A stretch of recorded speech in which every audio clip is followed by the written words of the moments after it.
नमस्कार। बहुत समय से इंतजार कर रही हैं। बहुत गर्मी है आज। हाँ, पानी वानी पिलाया नहीं पिलाया? नहीं, ऐसे ही, कुछ भी नहीं। चलिए फिर मैं आपको ज्यादा कष्ट नहीं दूंगी, जल्दी जल्दी कुछ बातें करूंगी। कुछ देश के बारे में बातें हैं और कुछ अमेठी क्षेत्र के बारे में। मंच पर आसीन सभी नेतागण, सभी पदाधिकारी, हमारे प्यारे और निष्ठावान साथी श्री जय सिंह जी, श्री किशोरीलाल शर्मा जी, जिन्होंने 40 सालों के लिए यहाँ अमेठी और रायबरेली क्षेत्र में आपकी सेवा की, सबका इस सभा में बहुत बहुत स्वागत है। देखिए, मैंने आपसे कहा कि देश के बारे में और आपके क्षेत्र के बारे में कुछ बातें करनी है। तो सबसे पहले मैं ये कहना चाहूंगी कि यहाँ पे अमेठी क्षेत्र में आपने एक राजनीतिक सभ्यता स्थापित की, आपने ही की। ये आपकी जागरूकता थी कि बार बार आपने मेरे पिताजी, मेरी माताजी को जिताया, और इस किसी आधार पर नहीं जिताया। जिस आधार पर आपने जिताया वो यही था कि यहाँ पे आपके लिए उन्होंने निष्ठा से सेवा की। आपने देखा कि पिताजी के कार्यकाल में अमेठी कितना बदला। मैं जब बच्ची थी यहाँ आती थी तो मुझे ऊसर जमीन दिखती थी, सारे खेत सफेद होते थे। कोई बुजुर्ग है तो उनको याद होगा, अब मैं खुद बुजुर्ग हो गई हूँ। 10 साल की थी तब पहली बार आई थी। तो मैंने जब सफेद जमीन देखी तो मैंने पिताजी से पूछा कि ये जमीन सफेद क्यों है, मैंने तो कभी देखी नहीं थी ऐसी। तो कहने लगे कि इसमें नमक बहुत होती है, ये उपजाऊ जमीन नहीं है, इसमें कुछ उगता नहीं है। वो तब की स्थिति थी। और आज जहां जहां जाएं आपको अमेठी में हरियाली दिखती है। तो जो नौजवान हैं उनको ये बात मालूम नहीं है कि यहाँ ऊसर सुधार की कितनी बड़ी योजना मेरे पिताजी लाए थे। 2 योजनाएं लाए थे, एक ऊसर सुधार के लिए और एक सिंचाई के लिए। उस समय जब वो गांव में जाते थे, किशोरी भाई साहब बता रहे थे कि किसानों से बात करते थे तो किसान कहते थे कि उपज इतनी है कि हम 7-8 महीनों के लिए अपने परिवार को खिला सकते हैं, उसके बाद खत्म हो जाता है, हमको खरीदना पड़ता है। तो पिताजी के मन में ये था कि यहाँ पे अगर सिंचाई अच्छी तरह से आ जाए और जमीन उपजाऊ बन जाए तो बहुत फायदा होगा किसानों का। तो सबसे पहले काम तो उन्होंने यही किए। उसके बाद उन्होंने विकास के कार्य किए, बड़े बड़े उद्योग खुलवाए, यहाँ BHEL, HAL, बड़ा अस्पताल खुलवाया, संजय गांधी अस्पताल, और ऐसे तमाम काम किए। आज जो सड़कें अमेठी को बाकी देश से जोड़ती हैं, जो बड़ी बड़ी हाईवे हैं, ये भी सोनिया जी के कार्यकाल में बनी और राहुल जी के कार्यकाल में बनी। तो यहाँ पे जितना विकास हुआ, आपने देखा कि अगर निष्ठा से कोई काम करता है, नियत सही होती है तो नीति भी सही होती है, विकास अच्छी तरह से होता है। और आपने यहाँ स्थापना की थी इस राजनीति की कि यहाँ बड़े से बड़े पद पर आसीन देश के प्रधानमंत्री आ सकते थे। बहनों, आपके गांव जब आते थे आपसे अच्छी खासी डांट खाते थे। ये स्थापित की आपने राजनीति कि नेता जवाबदेह बना आपके प्रति, चाहे प्रधानमंत्री ही हो। अगर आपके यहाँ आते थे तो बगैर घबराए आप बोल देते थे कि देखिए मेरे बिजली का खंभा आपने लगवा लिया है, इसमें तार नहीं लगा है, इस बार वोट नहीं देंगे। मजाक से भी प्यार करते थे बहुत, लेकिन जब डांट लगानी थी तो डांट भी लगाते थे। पैदल घूमे हैं, देखिए पैदल घूमे हैं, खुद गाड़ी चला के घूमते थे, चाहे वो हो, चाहे सोनिया जी मेरी माता जी हो, या उनके बाद राहुल जी हो। हम सब ने भी अपनी राजनीतिक सभ्यता आप ही से सीखी, क्योंकि आपने पिताजी को दिशा दिखाई। हमेशा जब कुछ अच्छा नहीं लगा तो डांट दिया, कुछ अच्छा लगा तो प्यार भी कर दिया, प्यार से मिले जुले। तो ये एक सभ्यता, एक जो श्रद्धा रही आपके बीच और उनके बीच, एक तरफा नहीं था ये नहीं था कि आप श्रद्धा कर रहे हैं लेकिन आपकी श्रद्धा नहीं हो रही है। तो ये जो यहाँ की जो सभ्यता है राजनीतिक, और यहाँ की जो पुरानी परंपरा है जो आप ही ने स्थापित की यहाँ और रायबरेली में, दोनों जगह, ये इस देश की पुरानी राजनीतिक परंपरा होती थी। महात्मा गांधी जी भी पैदल आपके बीच आए, चले, और जब आंदोलन किया उन्होंने, तो हमारे धर्म के आधार पर हिंदू धर्म ने जो सिखाया था कि सत्य के पथ पर चलो, सत्यमेव जयते, उनका नारा था। और आप ही ने देखा, जो बुजुर्ग हैं यहाँ, जो आपके पूर्वज हैं, वो सब जानते हैं कि किस तरह से इतने बड़े साम्राज्य को उन्होंने झुकाया सिर्फ सत्य और अहिंसा के बल पर। हाँ? जमीन दी किसानों को आजादी के बाद, फिर इंदिरा जी ने भी पट्टे दिलवाए। तो ये सब काम थे जो मिलजुल कर हुए जब जनता और नेता एक साथ काम करते थे। मतलब नेता का इतना घमंड अहंकार नहीं होता था कि जनता के प्रति कोई जवाबदेही नहीं है। तो ये आपने यहाँ स्थापित किया, यहीं से शुरुआत हुई। और बड़े बड़े आंदोलन जो देश में हुए 100 साल पहले तक के, किसानों ने जो आंदोलन किए वो भी यहीं से शुरू हुए। किसान यहीं शहीद हुए इस देश की आजादी के लिए। तो आप सबसे पहले तो समझ लीजिए कि आपका जो क्षेत्र है देश के लिए, देश के लोकतंत्र के लिए कितना महत्वपूर्ण है। लोकतंत्र जब स्थापित हुआ देश में, जब देश आजाद हुआ, तो उसका मतलब क्या था बहनों? लोकतंत्र का मतलब क्या होता है? लोकतंत्र में जैसे अगर आपके पास वोट का अधिकार है, आप गांव की महिलाएं हैं, आपके पास उतना ही अधिकार होगा जितना प्रधानमंत्री जी के पास होगा। आपके पास भी वोट है, उनके पास भी वोट है। लोकतंत्र ने आपको ये शक्ति दी है कि कोई बड़ा छोटा नहीं है, कोई अमीर गरीब नहीं है। लोकतंत्र के लिए आपको भी एक वोट, इनको भी एक वोट, हमको भी एक वोट दिया गया है। और इस वोट से आप अपना भविष्य बदल सकते हैं, अपने अधिकारों को मजबूत कर सकते हैं। आप एक नई सरकार चुन सकते हैं कि भाई आपके लिए काम क्या करेगी, वो समझ के अपनी जागरूकता से। तो यहाँ की परंपरा जागरूकता की रही है, लोकतंत्र को मजबूत रखने की रही है। अब पिछले 5-10 सालों में यहाँ एक नई राजनीति आई। उसमें सेवा का नाम नहीं था, श्रद्धा का नाम नहीं था। आपकी जो सांसद हैं वो यहाँ सिर्फ एक मकसद से आई। क्या था मकसद उनका? कौन बताएगा? राहुल जी को हराना। उनका एक ही मकसद था कि यहाँ आकर राहुल गांधी के खिलाफ चुनाव लड़ेंगी और राहुल गांधी को हराएंगी। यही मकसद था। इस मकसद के लिए उन्होंने तमाम झूठ फैलाए। हमने आपके लिए वो समूह की परियोजना शुरू की थी, महिलाओं के लिए, बहुत महिलाएं उसमें थी। उन्होंने कहा हम उसके जरिए आपसे जमीन लूट रहे हैं। सारा पूरे देश में फैला लिया कि हम जमीन लूटने के लिए ये परियोजना बनाई। तो अब जितनी भी महिलाओं को लाभ हो रहा था उन परियोजना के होने से, बंद हो गया। परियोजना ही आस्ते बंद करनी पड़ी, तमाम केस डाल दिए उन पे। उनका मकसद हमेशा से नकारात्मक रहा है, कोई सकारात्मक मकसद नहीं रहा। तो यहाँ इसलिए नहीं आए क्योंकि आपके प्रति श्रद्धा थी, या आपके साथ एक रिश्ता था, या फिर आपका विकास कराना था।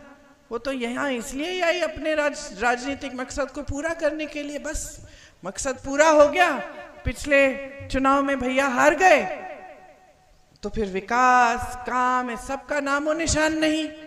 सिर्फ जब टीवी वाले आते हैं, मीडिया वाले आते हैं, तब आती हैं सामने और फिर भी झूठ फैलाती हैं।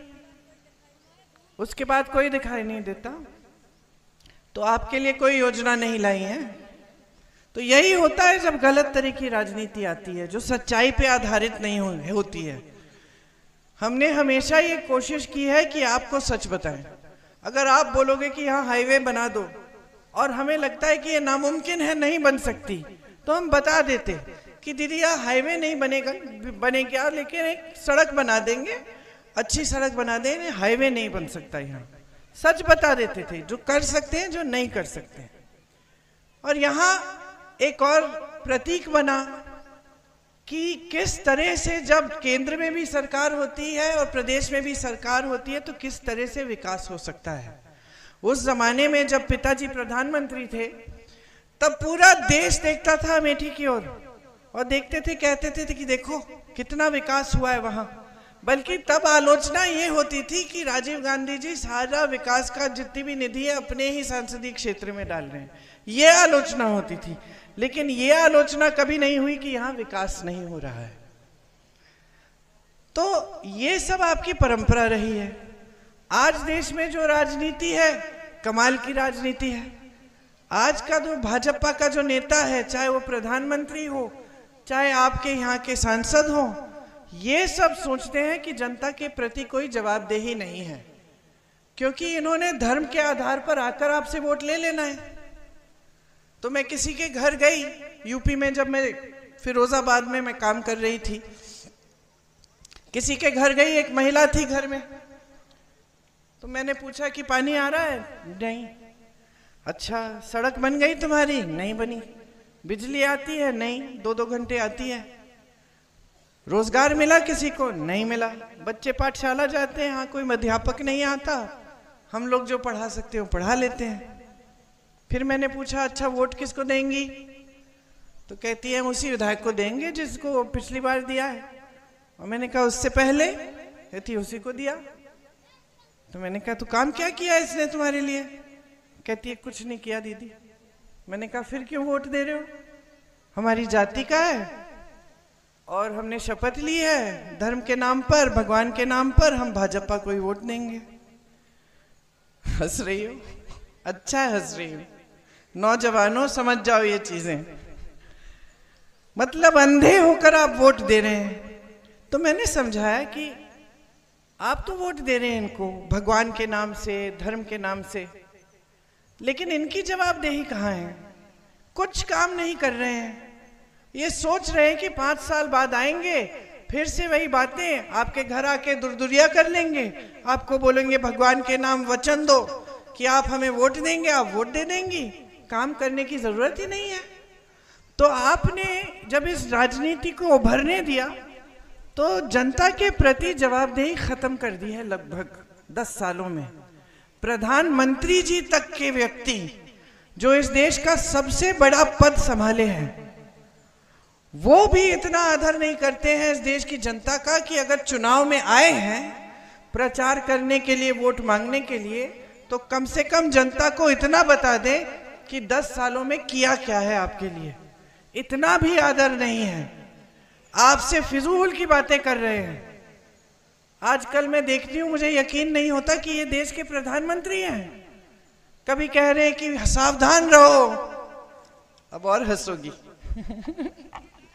सावधान रहो, कांग्रेस पार्टी वाले एक्सरे की मशीन लाएंगे तुम्हारे घरों में और वो एक्सरे की मशीन तुम्हारे मंगलसूत्र, तुम्हारे गहने को खोज लेगी और कांग्रेस वाले उसको चुरा के किसी और को दे देंगे। ये बात कह रहे हैं। कोई कम नहीं, हमारे देश के प्रधानमंत्री कह रहे हैं। एक जगह तो गुजरात में उन्होंने कहा कि अगर तुम्हारी 2 गाड़ियां हैं, एक गाड़ी चोरी हो जाएगी, और अगर 2 घर हैं तो ये कांग्रेस वाले एक घर ले लेंगे, और अगर 2 भैंस हैं तो एक भैंस चोरी करके कांग्रेस वाले ले जाएंगे। ये बातें हमारे प्रधानमंत्री कर रहे हैं। अब हम लोग, तुमसे छोटी थी मैं, जब मेरे पिताजी ने मुझे भेजा यहाँ प्रचार करने के लिए, तो मैंने पिताजी से पूछा कि भाई क्या कहूँ मैं जनता को? तो उन्होंने किसी भैंस की बात नहीं की। उन्होंने कहा जनता को ये सुनाओ कि हमने क्या काम किए हैं और समझाओ कि अगर हमें वोट मिलेगा तो हम और भी काम करके दिखाएंगे। तो उस समय का प्रधानमंत्री, और सिर्फ राजीव जी नहीं, उनके बाद वाले भी, यहाँ तक कि मैं कहूंगी कि भाजपा के भी जो वाजपेयी जी थे, वो एक सभ्य इंसान थे। जनता के प्रति उनका आदर भी था और उनको ये भी समझ थी कि जनता के प्रति कुछ जवाबदेही है, कुछ काम करना है। आज के जो नेता हैं, कहीं आपने सरकार चुन ली, उनको पसंद नहीं आई, किसी और पार्टी की चुन ली, घूस दे के, डरा धमका के, तमाम गलत काम करवा के विधायकों से पलटवा देते हैं सरकार। खुलेआम करते हैं ये काम, कोई शर्म नहीं है कि लोकतंत्र को आप कमजोर कर रहे हैं।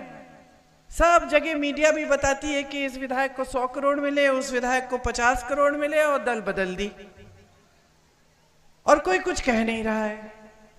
देश के प्रधानमंत्री आपको ये नहीं गिना सकते कि एक काम क्या किया है इन्होंने किसानों के लिए, लेकिन सारी इधर उधर की बातें करेंगे ताकि आपका ध्यान भटक जाए।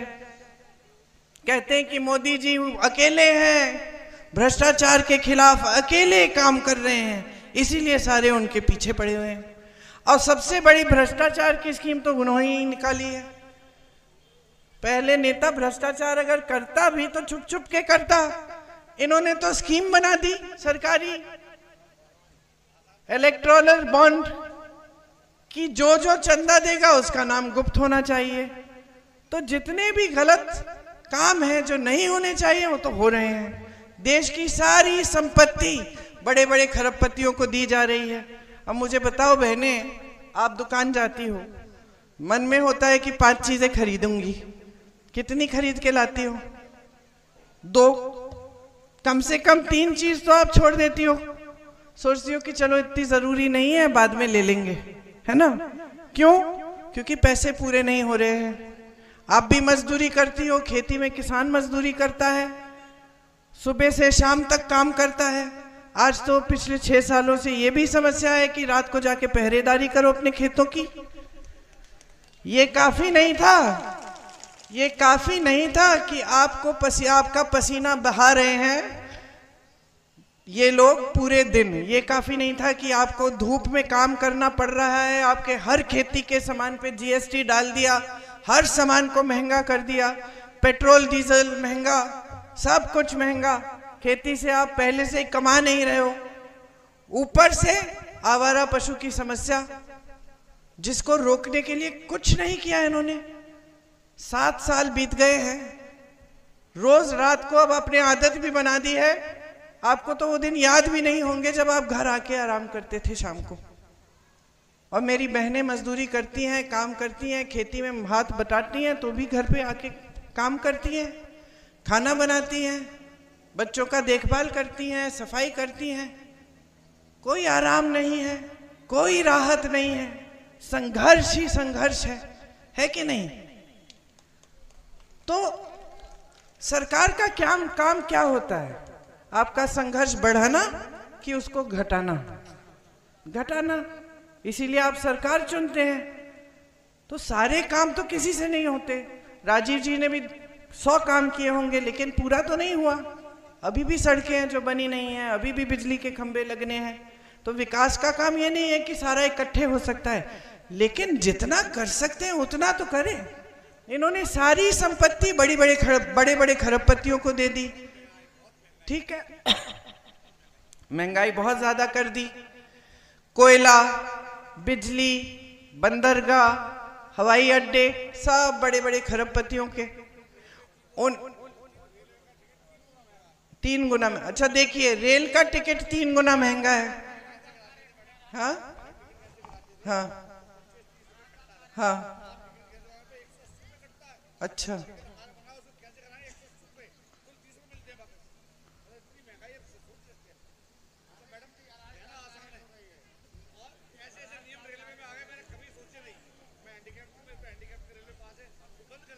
और फिर आपके लिए भी कोई सुविधा नहीं है, कोई सुविधा नहीं है। मतलब जो गरीब है, जो मिडिल क्लास का है, उसके लिए कोई नीति, कोई योजना नहीं है।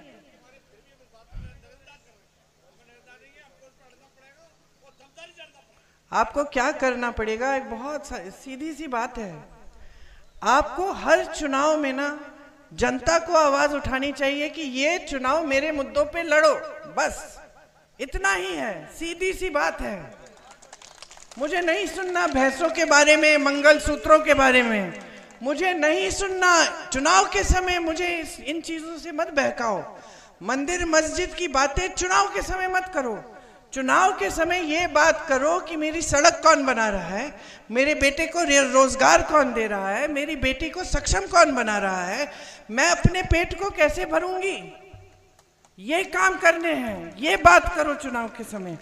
ये देखिए, अगर आप जागरूक बनेंगे ना तो यही होगा, मजबूर हो जाएंगे नेता। एक समय में नेता मजबूर होता था, आपके सामने बड़ा सा बड़ा नेता आता था तो जानता था काम नहीं करेगा वोट नहीं मिलेगा। आज एकदम प्रथा बदल गई है। आज वो सोच रहे हैं धर्म के नाम पर कुछ भी कर ले। सारे खरबपतियों को सारी संपत्ति दे दी, कर्ज माफ हो रहे हैं उनके, 16 लाख करोड़ रुपए कर्ज माफ हो गए उनके पास पहले से हजारों करोड़ हैं। और यहाँ उत्तर प्रदेश में किसान आत्महत्या कर रहा है क्योंकि 1 लाख का कर्ज लेता है, 50,000 का कर्ज लेता है, चुका नहीं पा रहा है, खेती से कमा नहीं पा रहा है, खाद मिल नहीं रही है, कुछ खरीद नहीं पा रहा है, अपने बच्चों को भूखा रख रहा है। आज छोटे से छोटे गांव में, दूर दराज इलाकों में आज छोटा सा छोटा गरीब परिवार अपने बच्चों को शिक्षित करना चाहता है। आज वो जमाना नहीं है भाई साहब कि बच्चा बड़ा हुआ और उसको भेज दिया खेती में मजदूरी करने, नहीं है वो जमाना। आज जमाना ये है कि आप कर्ज लेंगे, आप मेहनत करेंगे, खून पसीना बहाएंगे, कुछ भी जुगाड़ करेंगे, लेकिन बच्चों को शिक्षित करेंगे ताकि बच्चा बड़े होकर रोजगार ले। और स्थिति क्या है, 70 करोड़ बेरोजगार जनता घूम रही है देश में, 30 लाख पद हैं। जहां सेना में रोजगार मिलता था लोग दौड़ लगाते थे, बच्चे मैं देखती थी 3-4 बजे सुबह तक। मैं जब काम कर रही थी यहाँ 2-3 साल पहले, तो हर गांव में सब दौड़ लगाते थे, परिश्रम करते थे सेना में भर्ती करने के लिए। क्या हुआ, मोदी जी अग्निवीर की स्कीम ले आए कि 4 साल सेना में काम करो, घर जाओ वापस, बेरोजगार हो जाओ, फिर से शहीद हो गए देश के लिए।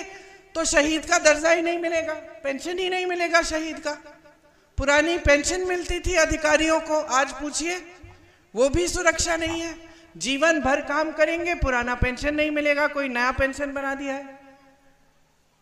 तो आपके लिए ना सुरक्षा है, ना कोई योजना है आपको आगे बढ़ाने के लिए, तमाम बेरोजगार है। और सारी संपत्ति, सारी नीतियां बड़े बड़े उद्योगपति के लिए बन रही हैं। ऊपर से जो टीवी के चैनल हैं, जो मीडिया है, जो आपको दिखाती है सुनहरे सपने, वो भी सभी बड़े खरबपतियों ने खरीद रखे हैं। तो आपको तो वही दिखाएंगे जो मोदी जी चाहेंगे, इनकी साठगांठ है। तो सच्चाई क्या है, कौन बताएगा? सच्चाई क्या है? सच्चाई वो है जो आपको दिखाया जा रहा है, जो मोदी जी बड़े बड़े मंचों पे कह रहे हैं कि देश बड़ा आगे चल रहा है, अब अर्थव्यवस्था बहुत मजबूत हो गई है। 10 सालों में इतना काम नहीं हुआ जितना 70 सालों में हुआ था। मतलब उसका उल्टा, कि 10 सालों में इतना काम हुआ है कि 70 सालों में कांग्रेस ने कुछ नहीं किया, उससे ज्यादा काम हमने 10 सालों में कर लिया, ये बताया जाता है आपको। सही कह रहे हैं कि जो 70 सालों में जो जो खड़ा किया था वो तो सारा इन्होंने बेच दिया। अगर 70 सालों में कुछ बना नहीं होता तो बेचते क्या, देते कैसे अपने मित्रों को? सही बात है। और कई जगह जो काम हमने कम से कम आपके क्षेत्र में जो शुरू किए वो बंद भी करा दिए। यहाँ भैया फूड पार्क लाने वाले थे, उसकी शुरुआत भी हो गई थी, उसको बंद कर दिया। उससे किसानों का कितना लाभ होता। एम्स खुला रायबरेली में, उसको भी ठंडे बस्ते में डाल दिया। उसका बड़ा होना चाहिए था, उसका छोटा सा खोल के छोड़ दिया है। तो सच्चाई ये है, आपका संघर्ष है, सच्चाई आपका जीवन है, और कोई सच्चाई नहीं है इस देश में। सच्चाई इस देश का किसान है जो रोज खून पसीना अपना बहा रहा है, मेहनत कर रहा है, लेकिन उसकी कमाई नहीं हो रही है। सच्चाई मेरी बहनें हैं जो कुछ भी कर ले महंगाई का सामना नहीं कर पा रही हैं, रो रही हैं। सच्चाई इस देश का नौजवान है जिसको रोजगार नहीं मिल रहा है, शिक्षित है, बीटेक, बीएससी, एमएससी, एमए सब कुछ कर लिया है, भर्ती की परीक्षा देता है, पेपर लीक हो जाता है, पेपर लीक होता है, फिर से देता है, घोटाला हो जाता है। सब अंधेरा ही अंधेरा है आपके सामने। और जितनी मुश्किलें वो बढ़ी जा रही हैं, लेकिन राहत नहीं मिल रही है। राहुल गांधी जी जो आपके सांसद होते थे, हाँ हाँ हाँ, अरे मोदी जी जब किसानों के बीच में कभी गए ही नहीं हैं, जब से प्रधानमंत्री बने हैं, जब किसी एक गरीब के घर में घुसे ही तक नहीं हैं, मोदी जी को देखते हैं ऐसा साफ सुथरा कुर्ता तो मैंने जिंदगी में नहीं देखा। हर 10 मिनट बदलते होंगे या फिर कुछ करते नहीं हैं। मेरे पिताजी घर आते थे और दाग भरे रहते थे, धूल सर पर धूल, मुंह पे धूल, घबराहट हो जाती थी देख के। इधर इधर तक उनके हाथ पे निशान होते थे, दाग होते थे, लोग यूं यूं पकड़ के उनसे मिलना चाहते थे, नाखून के निशान होते थे। और ये आपके प्रधानमंत्री, ऐसी चमक है चेहरे पे कि महिलाएं जी अगर हमको भी पता चल जाए ना कि क्या लगा रहे तो हम सब भी लगाना शुरू करें, हम भी चमके उनकी तरह। खत्म कर लूं फिर बता लेना। तो मोदी जी तो अपनी दुनिया में रह रहे, कट गए हैं आपसे। वाराणसी के सांसद हैं, मैं चुनौती देती हूँ, एक कोई बता दे मुझे कि किसी के घर कभी गए वाराणसी में। वो कल भी रोड शो किया उन्होंने, बड़ी गाड़ी में यूं खड़े हो गए, इतने ऊंचे कि हाथ भी नहीं पहुंचता वहां। और हाथ तो वो तो छोड़िए, जनता उधर है, इतने सुरक्षाकर्मी इधर, इतने उधर, और बीच में चल रहे खड़े हैं ऐसे, यूं यूं हाथ हिला रहे। उनको क्या मालूम कि आपके दुख क्या है? वो तो कट चुके हैं पहले ही आपसे, सिर्फ सेठों के साथ दिखते हैं। कभी कष्ट नहीं किया है आपकी समस्याओं को सुनने का। वहां आपके सांसद जिनको आपने हराया, मेरे भाई 4000 किलोमीटर पैदल चले हैं, कन्याकुमारी से कश्मीर तक चले हैं पैदल, रोज 4 महीनों के लिए चले। क्यों? आप सबसे मिलने के लिए, ये सुनने के लिए कि देशवासियों की क्या समस्याएं हैं, क्या दुख हैं, किस तरह से हमारी पार्टी इनको दूर कर सकती है। तो ये फर्क है नेताओं में, और ये विचारधारा की फर्क है, और ये एक राजनीतिक सभ्यता की फर्क है, और आपको ये समझना बहुत ही जरूरी है। आज कांग्रेस पार्टी आपके लिए कुछ गारंटी लाई है, मैं अभी बताऊंगी कि क्या है ये गारंटी। और आप फिर सोच सकते हैं कि ठीक है, अब ये भी हमको सुना रही हैं, चुनाव के समय चली जाएंगी, क्या पता करेंगे कि नहीं, है ना? तो कैसे, प्रमाण क्या है?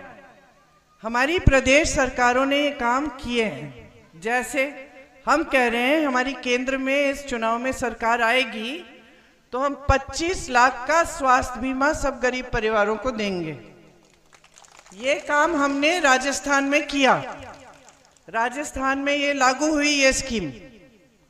25 लाख तक जितना भी आपका इलाज है वो मुफ्त में होगा। मैं राजस्थान में जब गई थी तो ऐसे ऐसे लोगों से मिली जिनका हार्ट का ऑपरेशन मुफ्त में हुआ, कुछ देना नहीं पड़ा, सिर्फ जो पहचान पत्र बनाने के लिए पैसे होते हैं वही दिए, और बाकी उनको बीमा मिल गया, उनका पूरा इलाज हुआ। तो हम ये 25 लाख का बीमा सबके लिए लाना चाहते हैं देश में, ताकि आप बीमार पड़े तो आपके लिए सुविधा हो। बहनों के लिए हमने तय किया है कि 1 लाख रुपए सालाना हर गरीब परिवार की सबसे बड़ी महिला के खाते में डालेंगे।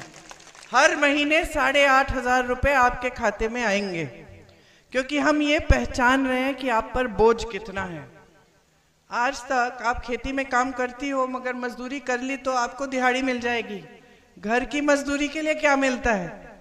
कुछ नहीं मिलता ना, मुफ्त में ही करते हैं हम। स्कूल के जो मिड डे मील वाली महिलाएं, आपके लिए भी योजना है। तो हमने सबसे पहले तो यह तय किया है कि जो गृहस्थ महिलाएं हैं, सबसे बड़ी हैं परिवार में, उनके खातों में हम 8,500 रुपए डालेंगे। और जो मिड डे मील वाली महिला हैं और जो आंगनवाड़ी और आशा बहुएं हैं, आज तक आपका मानदेय नहीं बढ़ाया। आपको कितना मिल रहा है? 2,000। आपको तो 2,000 मिल रहा है, बहुत महिलाओं को मिलता भी नहीं है, पूरा नहीं मिल रहा है, बीच से कोई ले भी रहा है। आप आशा बहुएं, आप एक महिला को 9 महीनों के लिए आप देखभाल करते हो, और जब उसकी डिलीवरी होती है तभी आपको उसके मिलते हैं पैसे, है कि नहीं? और कभी कभी मैं जानती हूँ कि डॉक्टर पूरे नहीं देते हैं, सच बात है कि नहीं, है ना? तो आपके लिए हमने तय किया है कि केंद्र से जो राशि आती है आपके मानदेय के लिए, उसको हम दुगना कर देंगे, तो आपके मानदेय बढ़ जाएंगे। और महिलाओं के लिए 50% सारे सरकारी जो रोजगार है वो महिलाओं को मिलेंगे। तो जो पहले से आरक्षण है, मतलब ओबीसी एससी जो आरक्षण है वो रहेंगे, उनके अंदर अंदर ओबीसी महिला एससी महिला को 50% रोजगार देंगे। नौजवानों के लिए आप स्नातक पास होंगे तो आपके लिए एक अप्रेंटिसशिप का प्रोग्राम लाएंगे, जिससे आपको बड़ी बड़ी सरकारी कंपनियों में अप्रेंटिसशिप मिलेगी और आपकी पहली नौकरी पक्की हो जाएगी। 1 लाख रुपए सालाना आप कमा लेंगे। ये आपका अधिकार बन जाएगा, कानूनी अधिकार बनेगा। आपके लिए 5,000 करोड़ का फंड निकालेंगे ताकि आप अपना कारोबार शुरू करना चाहें तो कर पाएंगे, उससे सुविधा मिलेगी। पेपर लीक के खिलाफ सख्त से सख्त कानून लाएंगे कि सख्त कार्रवाई होगी कोई किसी ने घोटाला करने की कोशिश की तो। किसानों के लिए आपके सारे सामान जीएसटी से मुक्त कर देंगे। आपको न्यूनतम समर्थन मूल्य नहीं मिलता, न्यूनतम समर्थन मूल्य आपका कानूनी अधिकार बन जाएगा और आपके कर्ज माफ होंगे। कर्ज माफी के लिए एक स्थायी आयोग बनेगा, जिससे जब जब आप संकट में हैं आप मदद मांग सकते हैं। ये सब काम हम आपके लिए करना चाहते हैं और इससे ज्यादा काम भी है हर वर्ग के लिए। हर जैसे कोई प्रोफेशनल्स है, मिडिल क्लास है, सबके लिए हमारे न्याय पत्र में हमने लिखा है हम न्याय देना चाहते हैं। इस देश की जनता के साथ मोदी जी की सरकार ने बहुत अन्याय किया है, आपको गरीबी की खाई में छोड़ दिया है और बड़े बड़े खरबपतियों को और अमीर बनाया है। उनके लिए सारी नीतियां बन गई हैं। तो ये बात आप गहराई से समझिए।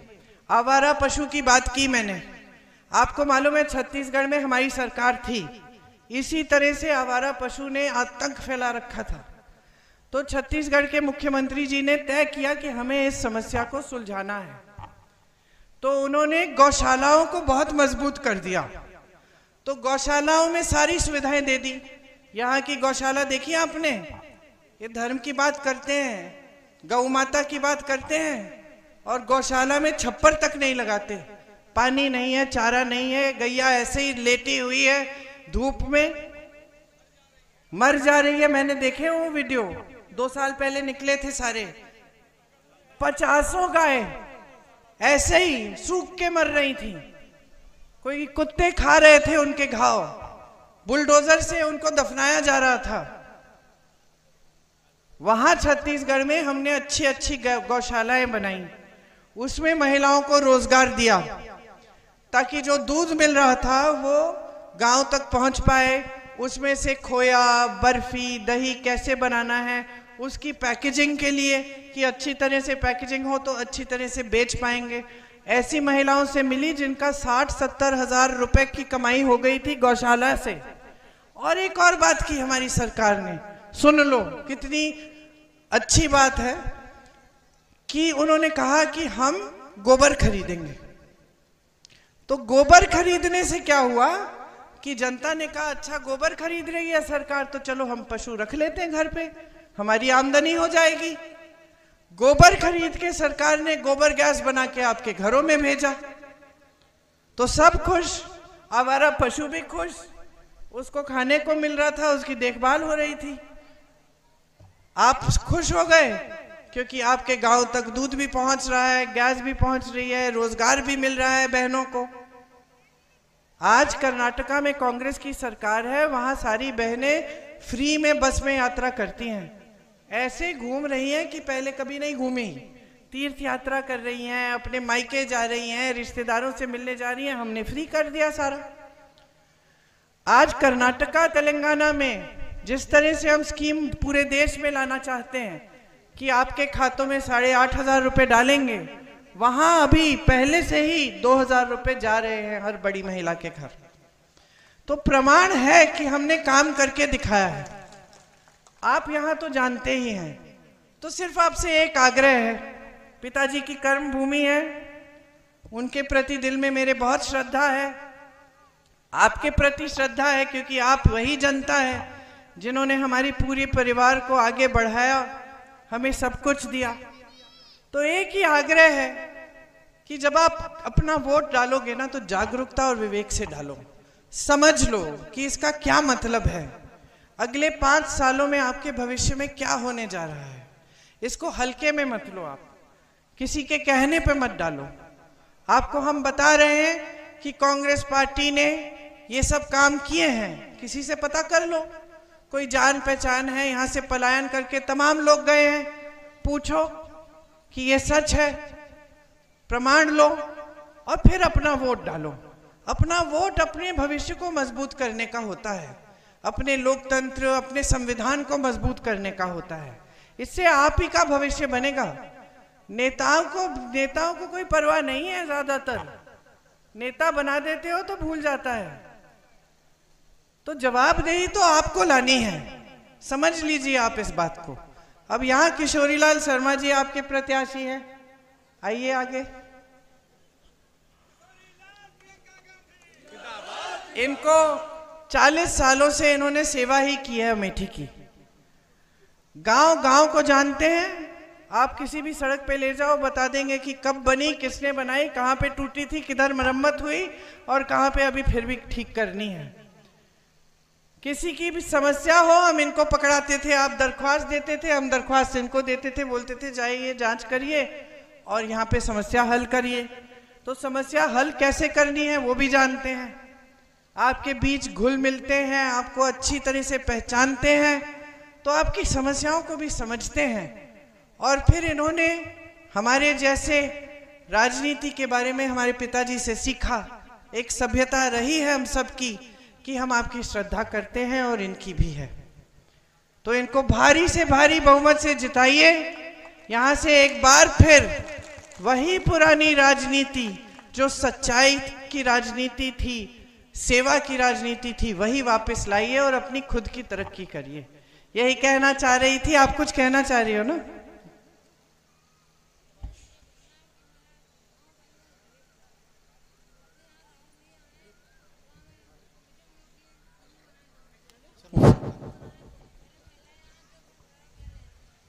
माइक है?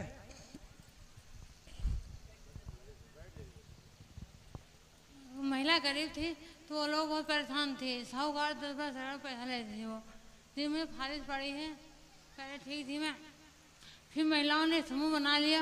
मैंने बाद गांव में हम लोग में पैदा गए थे कोषाध्यक्ष, हमारे शेराली ग्राम संगठन। आप कोषाध्यक्ष थी? जी दीदी, हमारे ग्राम में अच्छा चलता था। जब बहन पैसा लेना होता था वो मेरे पास आते थे कि दीदी पैसा निकला था, हम देते, सबको देते पैसा, देवा जाए काम करके वो लोग वापस करती हैं। वो जमा करते हैं, हम लोग को जमा करते थे पैसा, तो बहनों ने लिया, घर बनाया, पढ़ाया, अपना काम बढ़ाया अच्छे से। दीदी सब होते हुए काम अच्छा चला। सारी बहनों ने इतनी अच्छी मदद किया कि राहुल भैया को हम जिता के आगे बढ़ाएंगे। सब बहनों ने मेरे पूरे गाँव बहनों ने जिताया, आगे बढ़ाया।